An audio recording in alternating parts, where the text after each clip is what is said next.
Dan karena itu kita akan memakai standar hidup bukan menurut ukuran dunia, tetapi ukuran kehendak Tuhan. Dan dengan begitu, Tuhan berkenan akan hidup kita.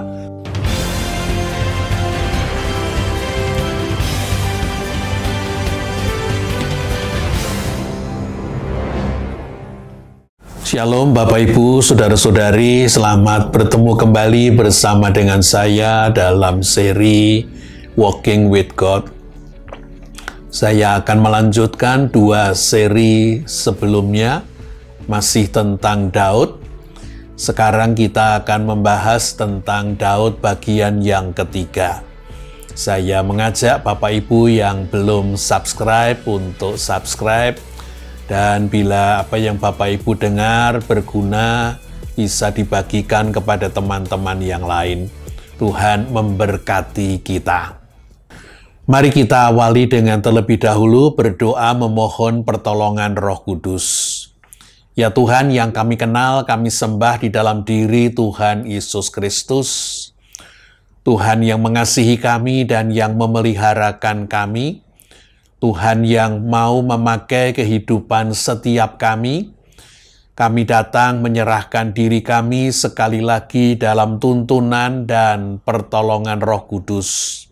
Apabila kami membaca sebagian dari firman Tuhan, terangilah hati dan pikiran kami. Jadikanlah hati pikiran kami seperti tanah yang subur bagi benih firman Tuhan. Berilah kami pewahyuan, berilah kami hikmat, berilah kami sapaan Tuhan secara pribadi. Tolonglah alat yang menjadi perantaraan firman, layakkan, kuduskan, dan mampukanlah ia. Kami sudah berdoa memohon di dalam nama Tuhan kami yang hidup, Sang Firman yang sudah menjadi Sang Manusia, Tuhan Yesus Kristus. Amin. Mari Bapak Ibu saya ajak untuk terlebih dahulu membaca dari 2 bagian Alkitab. Yang pertama dari kitab 1 Samuel pasal yang ke-13, ayat yang ke-14. 1 Samuel 13 ayat yang ke-14 dituliskan demikian.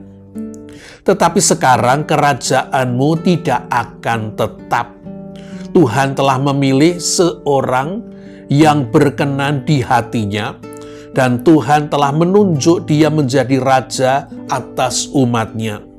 Karena engkau tidak mengikuti apa yang diperintahkan Tuhan kepadamu. 1 Samuel 13 ayat yang ke-14 ini, mari kita gabungkan dengan Kisah Para Rasul pasal yang ke-13, ayat 22, dan ayat yang ke-36. Kisah Rasul 13 ayat 22 sampai atau dengan 36. Setelah Saul disingkirkan, Allah mengangkat Daud menjadi raja mereka. Tentang Daud Allah telah menyatakan, "Aku telah mendapat Daud bin Isai, seorang yang berkenan di hatiku, dan orang yang melakukan segala kehendakku." Ayat 36. Sebab Daud melakukan kehendak Allah pada zamannya. Lalu ia mangkat dan dibaringkan di samping nenek moyangnya. Dan ia memang diserahkan kepada kebinasaan. Bapak Ibu, Saudara-saudari yang dikasihi oleh Tuhan Yesus Kristus, dikatakan bahwa Daud adalah seorang yang berkenan di hati Tuhan. Daud adalah man of God. Apa yang menyebabkan Daud seorang yang berkenan di hati Tuhan? Oleh karena Daud melekat kepada Tuhan. Daud bergaul dengan Tuhan sebagaimana sudah saya ungkapkan, yang kelihatan dari Mazmur-Mazmur Daud yang ditulis. Daud selalu bertanya setiap kali akan maju berperang. Daud melekat kepada Tuhan. Daud melakukan kehendak Tuhan. Bahkan juga Daud tidak bersedia untuk membunuh Raja Saul yang mengejar-ngejar dirinya. Walaupun ia punya kesempatan 2 kali, karena Daud takut akan Tuhan. Saul adalah orang yang dipilih dan diurapi oleh Tuhan. Hidup mati Saul adalah urusannya Tuhan. Daud tidak ingin untuk menyentuhnya. Tetapi secara khusus saya ingin menunjukkan 3 hal yang juga menyebabkan Daud disebut sebagai orang yang berkenan di hati Allah, man of God. Yang pertama adalah Daud mengoreksi kesalahan generasi yang lalu. Tabut perjanjian. Pada masa Saul menjadi raja, tabut perjanjian dibiarkan terbengkelai. Sama sekali tidak diurusi. Tabut perjanjian yang pada masa Eli, Imam Eli, oleh kedua anak Imam Eli, Hofni dan Pinehas, dibawa ke medan perang melawan orang-orang Filistin. Pada akhirnya kemudian dikuasai oleh orang-orang Filistin. Tetapi karena menimbulkan malapetaka, bala, akhirnya tabut perjanjian kembali lagi ke daerah Israel dan tiba di Kiryat Yarim, di rumah dari seorang yang bernama Abinadab. Bapak, Ibu, saudara-saudari yang dikasihi oleh Tuhan Yesus Kristus, sesudah Daud menjadi raja bukan hanya di Hebron, tetapi juga di Yerusalem, Daud sudah menguasai kota Yebus, benteng Yebus Yerusalem. Daud bermaksud untuk memboyong tabut perjanjian ke Yerusalem, hendak memberi tempat yang layak. Karena itulah Daud mengerahkan bangsa Israel 3.000 orang. Bersama-sama mereka mengangkut tabut perjanjian dari rumah Abinadab, hendak dibawa ke Yerusalem.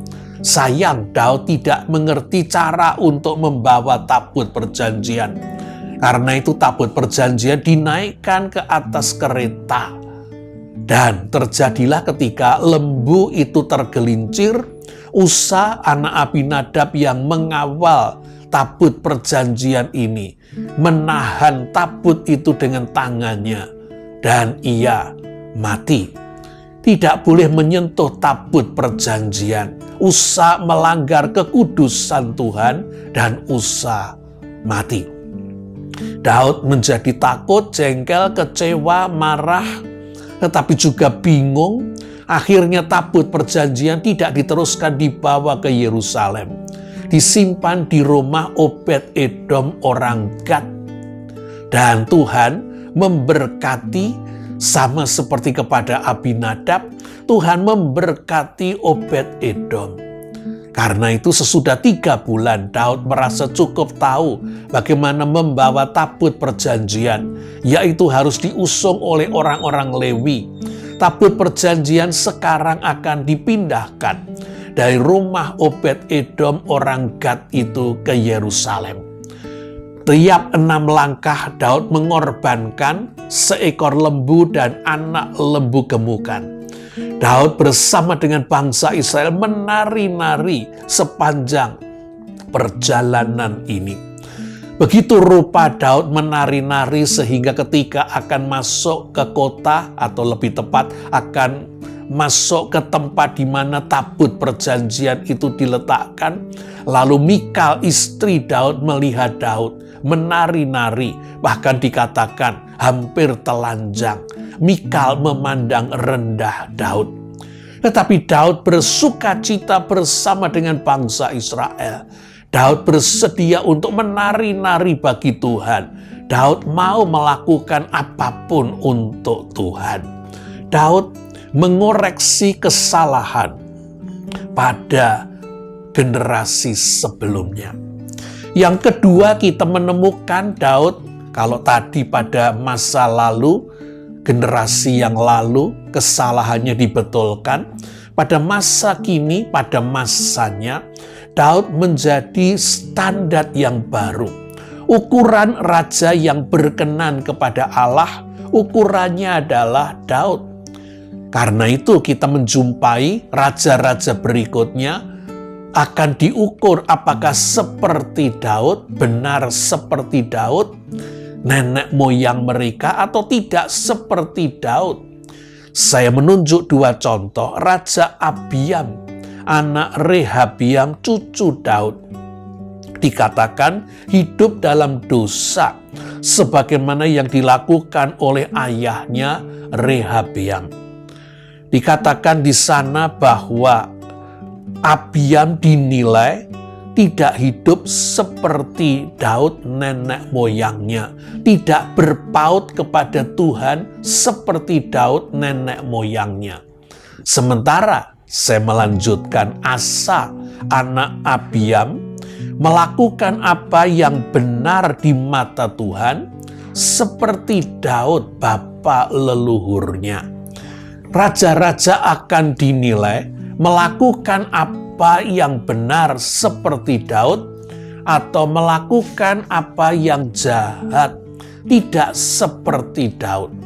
Tetapi sekaligus Daud bukan hanya menjadi standar bagi raja-raja berikutnya, Daud juga menjadi pokok berkat Tuhan sehingga anak cucu buyut Daud, keturunan Daud akan tetap mendapatkan berkat oleh karena Tuhan menjanjikan akan memberkati Daud beserta dengan keturunannya.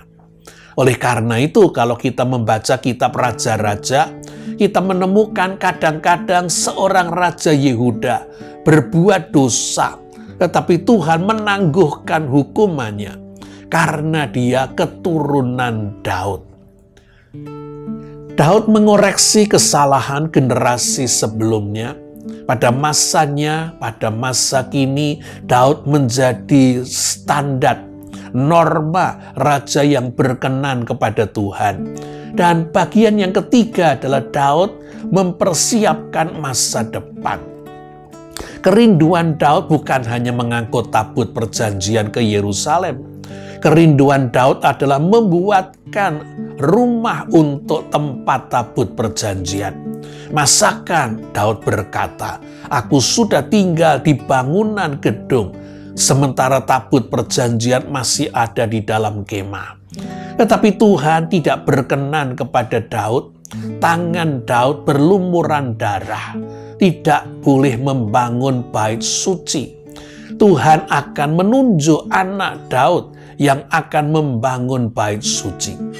Karena itulah Daud mempersiapkan material yang sangat banyak untuk persiapan pada saat nanti anaknya membangun bait suci.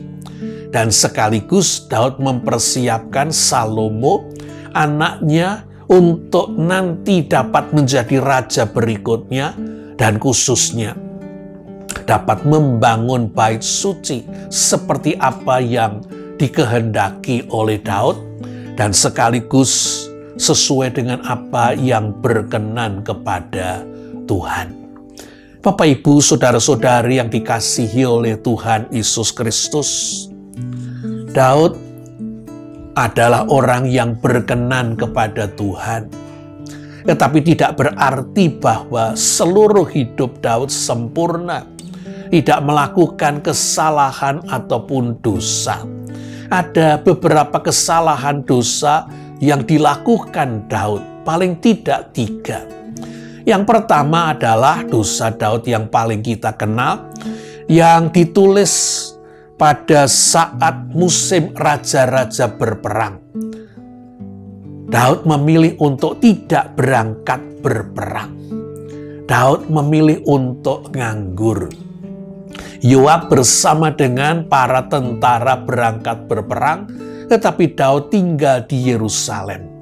Lalu, ketika Daud berjalan di istananya, mestinya istananya tinggi, Daud melihat sekeliling istananya seorang perempuan sedang mandi, Batsheba, perempuan yang elok, istri Uria, salah seorang panglima perang Daud.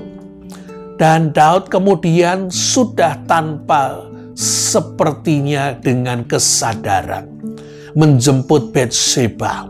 Lalu terjadilah perzinahan dan bahkan sampai kemudian Batsheba hamil. Dan Daud berusaha menutupi kesalahan dan dosanya ini dengan memanggil pulang Uria dari medan pertempuran. Uria disuguhi makanan, minuman, lalu Uria disuruh pulang dengan harapan Uria akan bersedia pulang, tidur di rumahnya. Paling tidak kalau nanti ada orang mulai melihat bahwa Batseba hamil, Daud bisa mengatakan, loh suaminya kan pernah pulang. Jadi biasa kan, normal kan, logis kan kalau Batseba kemudian hamil. Tetapi Uria mengingat akan teman-temannya, Panglima Yoab yang tidak sedang bersantai tetapi berperang. Uria menolak untuk pulang dan tidur di rumahnya. Bahkan sampai dibuat mabuk oleh Daud, Uria tetap tidak pulang ke rumahnya. Akhirnya Daud mengirimkan Uria kembali ke medan pertempuran dengan sepucuk surat untuk Yoab yang isinya adalah vonis kematian.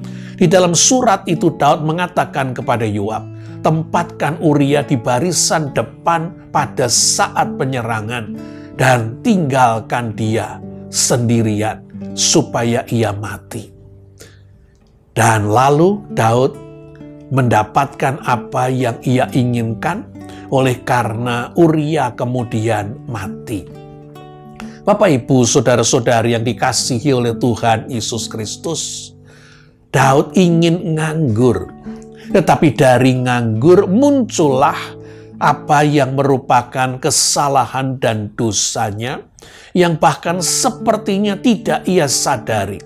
Sampai Nabi Nathan datang dan menyadarkan Daud bahwa Daudlah orang yang berdosa, yang merampas satu-satunya domba yang diperlakukan seperti anak dan dipakai oleh Daud untuk menjadi suguhan bagi tamu. Bapak, Ibu, saudara-saudari, yang dilakukan oleh Daud adalah 3 dosa sekaligus. Berzina dengan Batseba, berusaha merekayasa penipuan, mau menutupi dengan menyuruh Uria pulang, dan yang ketiga adalah membunuh Uria. Daud sepertinya tidak sadar.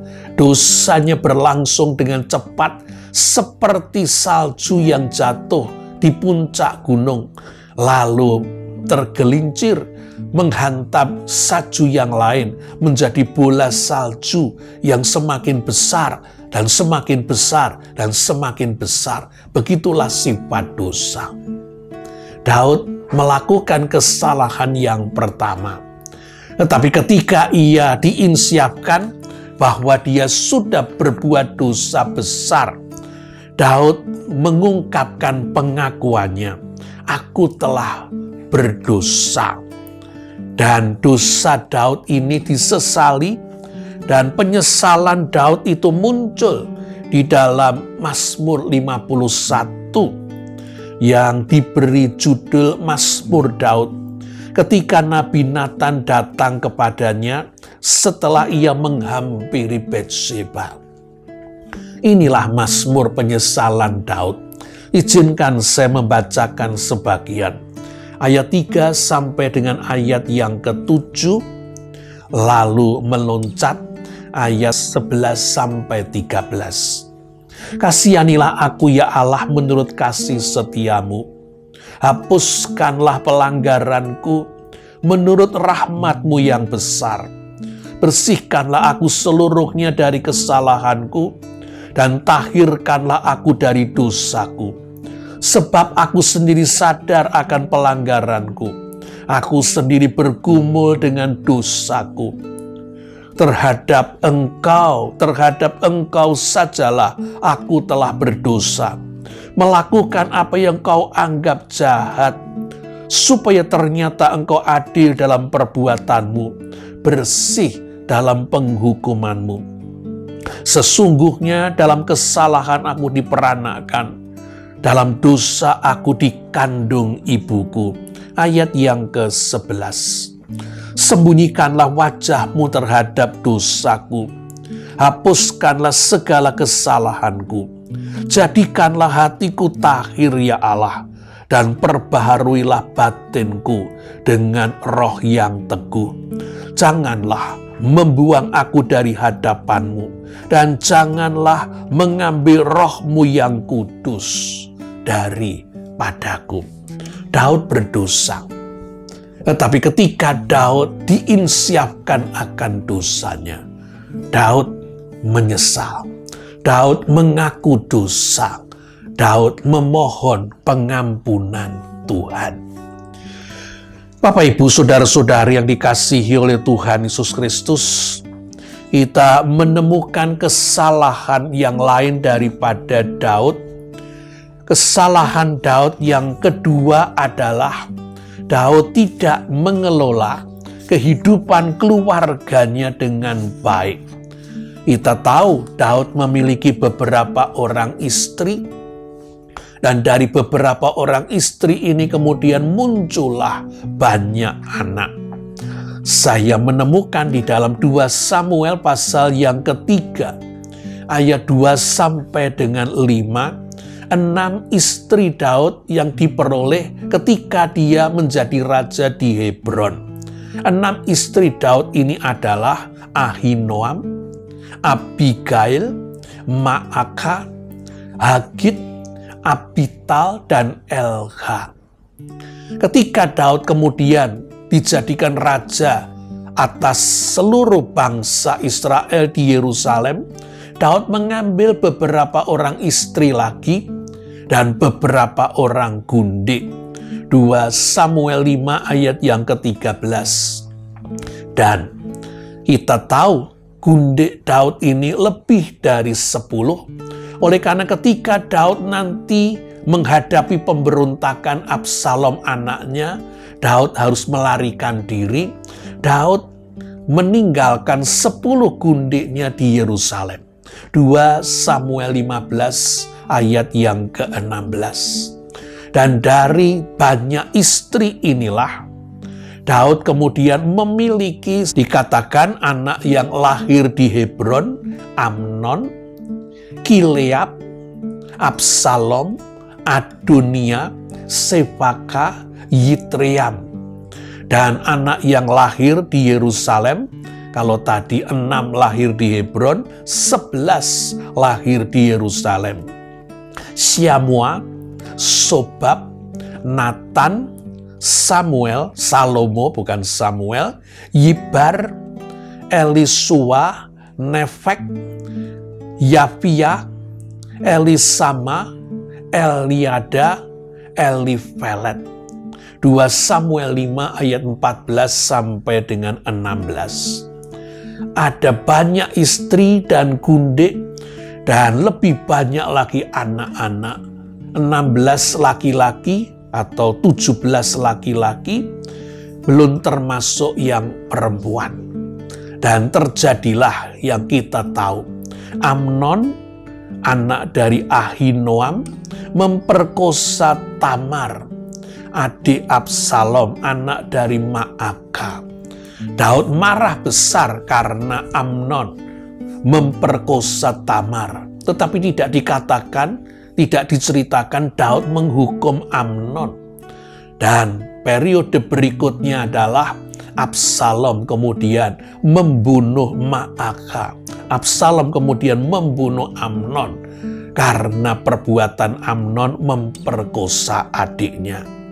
Bapak, Ibu, saudara-saudari yang dikasihi oleh Tuhan Yesus Kristus, Daud tidak mengelola keluarganya dengan sangat baik.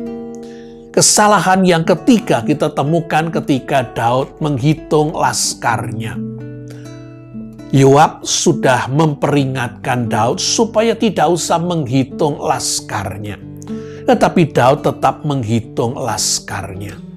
Dan satu kesulitan saya temui ketika sampai pada kesalahan dan dosa Daud yang ketiga adalah di dalam 2 Samuel 24 ayat 1 dan di dalam 1 Tawarikh 21 ayat 1 ada sesuatu yang berbeda. Di sana muncullah yang berinisiatif itu berbeda. 2 Samuel 24 ayat 1 dikatakan, bangkitlah pula murka Tuhan terhadap orang Israel. Ia menghasut Daud melawan mereka. Firman-Nya, pergilah, hitunglah orang Israel dan orang Yehuda. Yang menyuruh Daud menghitung adalah Tuhan. Karena itu ada firman-Nya, pergilah dan hitunglah orang Israel dan Yehuda. Tetapi 1 Tawarikh 21 ayat 1 mengatakan, iblis bangkit melawan orang Israel. Dan ia membujuk Daud untuk menghitung orang Israel. Mana yang betul? Yang membujuk, yang mendorong Daud untuk menghitung laskarnya itu Tuhan atau iblis? Bagaimana sesudah dihitung? 2 Samuel 24 ayat 10 dikatakan, tetapi berdebar-debarlah hati Daud setelah ia menghitung rakyat. Lalu berkatalah Daud kepada Tuhan, aku telah sangat berdosa karena melakukan hal ini. Maka sekarang Tuhan, jauhkanlah kiranya kesalahan hamba-Mu, sebab perbuatanku itu sangat bodoh. Daud mengaku berdosa kepada Tuhan. Kalau Tuhan yang menyuruh Daud, perlukah Daud merasa berdosa? Wong dia taat. Mari kita lanjutkan dulu. Di dalam 1 Tawarikh 21 ayat 7 dan 8, tetapi hal itu adalah jahat di mata Allah. Sebab itu dihajarnya orang Israel. Lalu kata Daud kepada Allah, aku telah sangat berdosa karena melakukan hal ini. Maka sekarang jauhkanlah kiranya kesalahan hamba-Mu, sebab perbuatanku itu sangat bodoh. Jadi, saya lebih cenderung untuk mengatakan bahwa iblis membujuk Daud untuk menghitung laskarnya. Daud tidak mendengarkan Yoab ketika dicegah supaya jangan menghitung. Dan akhirnya kemudian laskar orang Israel yang mampu memedang pedang, Israel dan Yehuda dihitung. Dan selesai menghitung, Daud berdebar-debar karena seperti dia baru insyaf. Dia sudah melakukan dosa yang sangat besar. Dan sungguh Tuhan marah. Lalu Tuhan memberikan kepada Daud 3 pilihan untuk hukumannya. Hukuman yang akan berlangsung 3 tahun yaitu kelaparan, atau hukuman yang berlangsung 3 bulan, Daud harus lari dan dikejar musuh, atau hukuman yang berlangsung 3 hari, yaitu penyakit sampar. Daud memilih yang paling cepat 3 hari. Dan penyakit sampar itu kemudian menyebabkan 70 ribu rakyat mati. Bapak, Ibu, saudara-saudari yang dikasihi oleh Tuhan Yesus Kristus, Daud berbuat dosa, kesalahan, tetapi Daud selalu datang kepada Tuhan, memohon pengampunan Tuhan. Dan mungkin ada di antara Bapak Ibu yang membandingkan antara Saul dengan Daud. Saul berbuat dosa dan sepertinya Saul tidak diampuni. Sedangkan Daud berbuat dosa, Daud diampuni. Mari kita tegaskan dulu. Daud berbuat dosa, Tuhan tetap menghukum. Dosa akibat perzinahan dengan Batseba, anak yang dikandung Batseba mati, tidak lahir. Akibat dosa Daud dengan Batseba, memakai pedang membunuh Uria walaupun dengan tangan prajuritnya. Tuhan menghukum dengan pedang tidak akan berlalu dari keluarga Daud. Daud akan menghadapi malapetaka dari keturunannya sendiri. Daud menerima hukuman dari Tuhan. Daud tetap dihukum oleh Tuhan. Tetapi Daud bersedia untuk bertobat. Daud bersedia untuk mengaku salah. Satu lagi hukuman yang diberikan kepada Daud adalah oleh karena dia merebut istri Uria, maka istri-istri Daud akan direbut orang lain. Jika Daud melakukan secara sembunyi-sembunyi, yang terjadi dengan istri Daud akan dilakukan secara terbuka. Mari kita melihat bagaimana dengan Saul. Saul juga melakukan beberapa kesalahan. Ada 3 kesalahan paling tidak. Kesalahan yang kedua, izinkan saya menyebut sebagai yang pertama. Ketika peperangan, Saul menginginkan supaya menang. Dan karena itu dia menyuruh rakyatnya untuk berpuasa. Dan itu menyebabkan rakyatnya yang berperang dalam keadaan letih, lesu, dan lapar. Dan akibatnya kemudian ketika mereka mendapatkan jarahan, mereka memakan binatang-binatang itu dengan darahnya. Dan itu menyebabkan mereka berbuat dosa. Tetapi Saul kemudian melarang dan dia membuat mezbah sebagai upayanya untuk mendapat pengampunan dosa. Dosa yang lain, dosa yang pertama sesungguhnya adalah ketika Saul bermaksud mengadakan peperangan dan kemudian Saul mengumpulkan laskar Israel, mereka harus menunggu sampai Nabi Samuel datang melakukan upacara korban. Nabi Samuel sudah menjanjikan bahwa dia akan datang ke Gilgal dalam waktu 7 hari. Tetapi sampai pada hari ke-7, walaupun belum lewat, ketika tentara Israel sudah berkumpul dan upacara korban tidak segera dilakukan, rakyat mulai meninggalkan Saul. Dan Saul kemudian mengambil alih tindakan Samuel melakukan upacara korban. Dan begitu selesai melakukan upacara korban, Samuel datang dan menegur Raja Saul karena Saul tidak taat kepada Tuhan. Saul kemudian menyatakan pembelaannya. Jawab Saul, "Karena aku melihat rakyat itu berserak-serak meninggalkan aku, sebab engkau tidak datang pada waktu yang ditentukan. Maka pikirku, sebentar lagi orang Filistin akan menyerang aku di Gilgal. Padahal aku belum memohon belas kasihan Tuhan. Sebab itu aku memberanikan diri, lalu mempersembahkan korban bakaran." 1 Samuel 13 ayat 11 dan 12.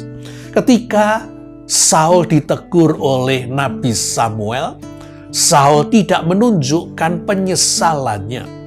Sepertinya Saul malahan menyalahkan Nabi Samuel yang tidak segera datang, sementara rakyat sudah akan meninggalkan dia. Kesalahan Saul yang ketiga adalah ketika Saul dan bangsa Israel diperintahkan untuk memusnahkan bangsa Amalek. Ini bukan sekedar perang, ini hukuman untuk bangsa Amalek, dan Tuhan memakai orang Israel, Saul dan bangsa Israel untuk membasmi habis. Tetapi Saul tidak membunuh Agag, raja orang Amalek, dan binatang-binatang yang baik, yang tambun, yang gemuk juga tidak dibunuh. Padahal perintah Tuhan adalah memusnahkan, membunuh semua manusia, termasuk hewan-hewannya. Ketika ditegur oleh Nabi Samuel, Saul menyalahkan rakyatnya. Di dalam 1 Samuel 15 ayat 20 dan 21. "Aku memang mendengarkan suara Tuhan dan mengikuti jalan yang telah disuruh Tuhan kepadaku. Tetapi rakyat mengambil jarahan itu, kambing domba dan lembu-lembu yang terbaik, yang dikhususkan untuk ditumpas itu, untuk mempersembahkan korban kepada Tuhan Allahmu di Gilgal." 1 menyebut rakyat yang membawa hewan-hewan yang tambun ini, tidak membunuhnya. Yang kedua, Saul menyebut hewan-hewan itu akan dipakai untuk upacara korban kepada Tuhan Allahmu. Allahnya Samuel, memangnya bukan Allahnya Saul, memangnya bukan Allahnya Israel. Demikian juga kita menjumpai pada 1 Samuel 15 ayat yang ke-24. Berkatalah Saul kepada Samuel, "Aku telah berdosa, sebab telah kulangkahi titah Tuhan dan perkataanmu. Tetapi aku takut kepada rakyat, karena itu aku mengabulkan permintaan mereka." Saul beralasan takut kepada rakyat, sehingga ia tidak membunuh Raja Agag dan mempertahankan sebagian hewan yang baik yang katanya akan dipersembahkan kepada Tuhan. Ini yang menurut saya lebih merupakan ciri atau sesungguhnya apa yang menjadi penting bagi Saul. Di dalam 1 Samuel 15 tadi, Saul berkata, "Maka sekarang ampunilah kiranya dosaku. Kembalilah bersama-sama dengan aku, maka aku akan sujud menyembah kepada Tuhan." Ayat 25, ayat 27, ketika Saul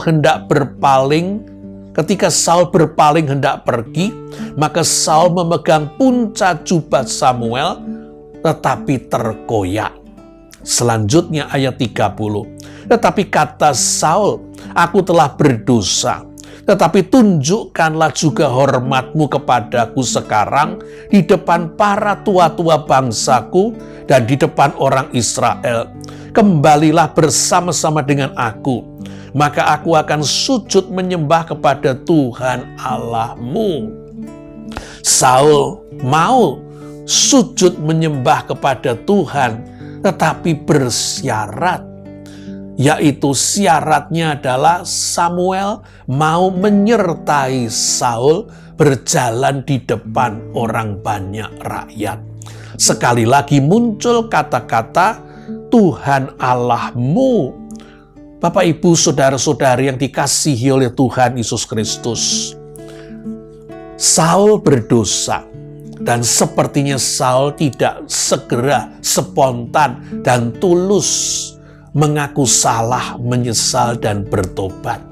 Saul menyalahkan rakyat, Saul menyalahkan Samuel. Sementara Daud berbuat dosa. Ketika Daud ditegur, Daud segera menyatakan penyesalannya. Daud menyatakan pertobatannya. Daud memohon pengampunan Tuhan. Bahkan Mazmur pasal 51 tadi merupakan ratapan Daud. Bapak, Ibu, saudara-saudari yang dikasihi oleh Tuhan Yesus Kristus, orang boleh menggabungkan cerita Saul dan cerita Daud menjadi satu kesatuan. Seolah-olah mau menggambarkan dua sisi dari Allah kita. Kepada Saul, Tuhan mau ditunjukkan sebagai Allah yang murka terhadap dosa. Saul sepertinya tidak mengaku dosa dengan tulus. Dan kepada Daud mau ditunjukkan belas kasih kemurahan Tuhan atas orang berdosa yang mau mengaku dosa. Dan itu seperti yang ditulis Rasul Paulus di dalam Roma 11 ayat yang ke-22. Sebab itu perhatikanlah kemurahan Allah dan juga kekerasannya. Bila orang bertahan dalam dosanya, mereka akan berhadapan dengan kekerasan Allah, keadilan Allah, murka Allah. Tetapi bila orang berdosa menyesal, merendahkan diri di hadapan Tuhan, mohon belas kasih pengampunan Tuhan, mereka akan menemukan kemurahan Allah yang sudah dinyatakan sebelum kita orang-orang berdosa memintanya, yaitu Tuhan Yesus sudah dikorbankan menjadi tebusan bagi dosa kita. Bapak, Ibu, saudara-saudari yang dikasihi oleh Tuhan Yesus Kristus, Daud adalah orang yang berkenan di hati Allah. Daud selalu berupaya mentaati Tuhan, melakukan kehendak Tuhan, tetapi Daud manusia, tidak luput dari kesalahan. Tetapi ketika Daud berbuat salah, dia menyesal, dia bertobat, dia minta pengampunan Tuhan, dan dia beroleh pengampunan Tuhan. Dan sepertinya tidak begitu dengan Saul. Daud orang yang berkenan kepada Tuhan, karena Daud memikiri apa yang penting, apa yang berharga, apa yang sesungguhnya menunjukkan kehormatan dan kemuliaan Tuhan. Tabut perjanjian. Maupun Daud tidak bersedia untuk membunuh Saul, orang yang diurapi. Daud menjadi standar orang yang berkenan, raja yang berkenan. Dan karena itu Daud sekaligus mengarahkan hidupnya ke masa depan juga dalam rangka melayani kehendak Tuhan dan melakukan kehendak Tuhan. Bapak, Ibu, saudara-saudari yang dikasihi oleh Tuhan Yesus Kristus, sama seperti Saul dan Daud, kita pun anak-anak Tuhan masih berbuat dosa, jatuh, gagal. Masalahnya adalah bagaimana kita selanjutnya. Apakah kita mengaku dosa dengan sungguh tulus, menyesal dan bertobat? Ataukah kita memandang remeh dosa kita seperti Saul? Bapak, Ibu, saudara-saudari yang dikasihi oleh Tuhan Yesus Kristus, apakah kita berupaya di sepanjang dan seluruh hidup kita menempatkan Tuhan di tempat yang terhormat? Kita layani dan kita tinggikan dan kita muliakan. Dan karena itu kita akan memakai standar hidup bukan menurut ukuran dunia, tetapi ukuran kehendak Tuhan. Dan dengan begitu, Tuhan berkenan akan hidup kita, seperti Tuhan berkenan hidup Daud. Dan kita dijadikan sebagai norma dan teladan. Kiranya kita akan hidup sedemikian rupa, sehingga orang-orang di sekeliling kita tidak jatuh tersandung, tetapi mendapatkan teladan, mendapatkan contoh, mendapatkan keteguhan hati dan keberanian untuk juga hidup tidak sesuai dengan dunia ini, tidak mengikut dunia ini, dan bahkan walau menderita, ikut Tuhan dan taat dan setia kepada Tuhan.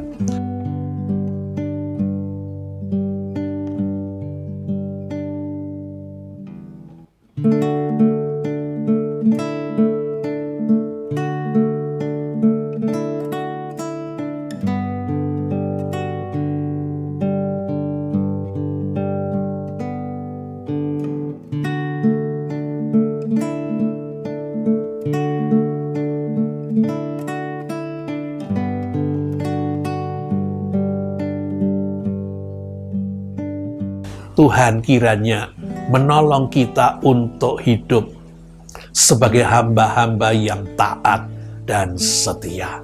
Terpujilah Tuhan. Haleluya. Amin.